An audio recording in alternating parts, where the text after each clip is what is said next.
Bonjour Laurent Geoffrin, merci d'être avec nous. Est-ce que vous pouvez nous résumer en quelques phrases votre intervention de cet après-midi, s'il vous plaît? J'ai essayé d'expliquer pourquoi et comment le débat public s'était à ce point dégradé. Et il y a plusieurs causes, mais il y a une cause importante, c'est la non-régulation des réseaux sociaux. Et sur les réseaux sociaux, on peut dire n'importe quoi. Et ceux qui disent n'importe quoi sont favorisés par rapport à ceux qui ont un propos plus rationnel et plus nuancé.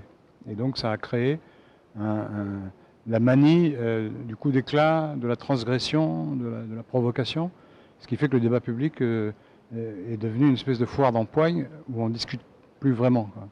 Et ça mine la manière de discuter, et ça mine au fond une des bases de la démocratie et donc de la République. Merci beaucoup.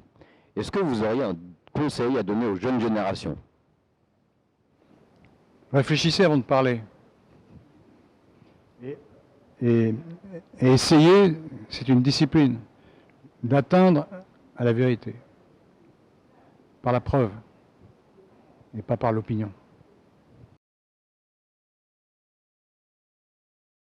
Est-ce que vous pouvez nous dire en quelques phrases un résumé de cet après-midi, s'il vous plaît?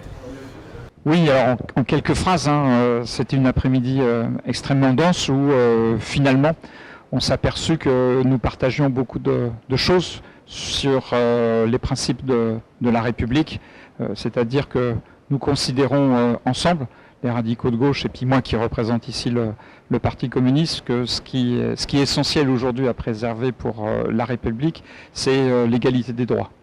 Quels que soient les territoires, quels que soient les départements de la France, il faut que chaque citoyen, chaque citoyenne ait accès de façon effective aux mêmes droits. Et moi, j'ai présenté la situation de l'éducation nationale.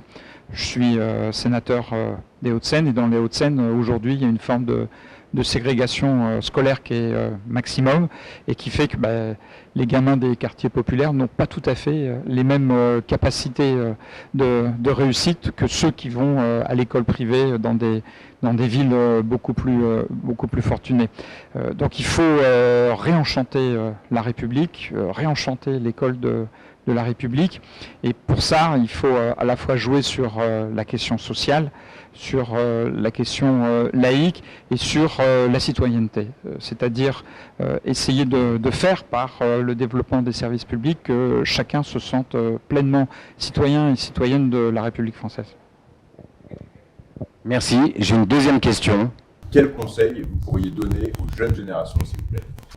Alors, je pense que ça va être très dur à entendre pour les jeunes générations, mais ce que j'ai envie de leur dire, c'est que l'humanité, la survie de l'humanité va dépendre de leur travail.